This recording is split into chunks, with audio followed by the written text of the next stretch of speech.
Le comédien français Michel Subor, vu dans Le Petit Soldat, Le Rebelle ou encore L'intrus, est décédé ce lundi. Il avait 86 ans. Acteur secret, massif et imperméable selon Claire Denis, apparu chez Truffaut et Godard, mais également chez Hitchcock, visage marquant du grand comme du petit écran, Michel Subor a succombé à un accident de voiture ce lundi 17 janvier 2022, selon Le Monde.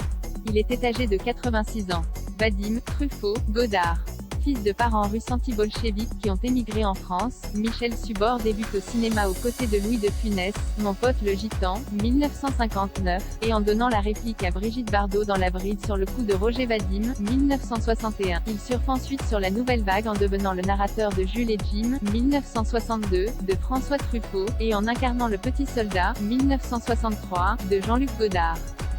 Avec André Cayatte, La vie conjugale, 1964, il s'essaie également à un cinéma plus traditionnel.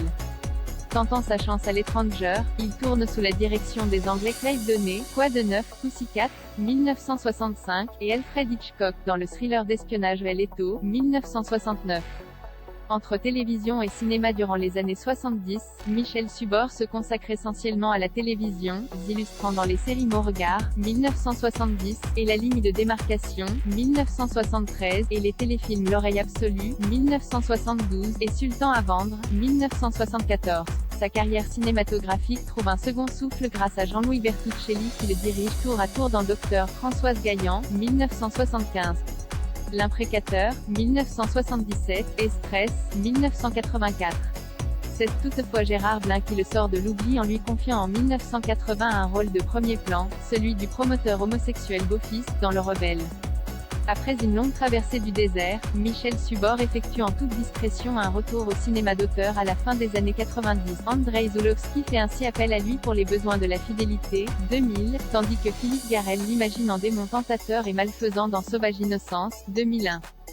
On appelait ça suboriser. L'ayant dirigé dans Beau Travail en 1999, Claire Denis garde de lui le souvenir d'un bloc massif, imperméable. Et en même temps, il nous échappait, il rêvait. Il glissait dans son propre film comme dans un univers entre nous, on appelait ça suboriser, d'après les propres mots de la cinéaste. En 2004, Claire Denis collabore à nouveau avec lui et fait du comédien septuagénaire l'intrus de son film.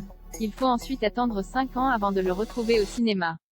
Dans White Material, 2009, il joue le propriétaire d'une plantation de café en Afrique, partageant l'affiche avec Isabelle Huppert. Enfin en 2012, il retrouve la France pour L'hiver dernier de John Chand, un film qui traite du monde paysan avec Vincent Rottier dans le rôle titre. Ses derniers rôles ont été pour le petit écran, dans la saison 4 de Braco, 2016, et la saison 1 de Aux animaux la guerre, 2018.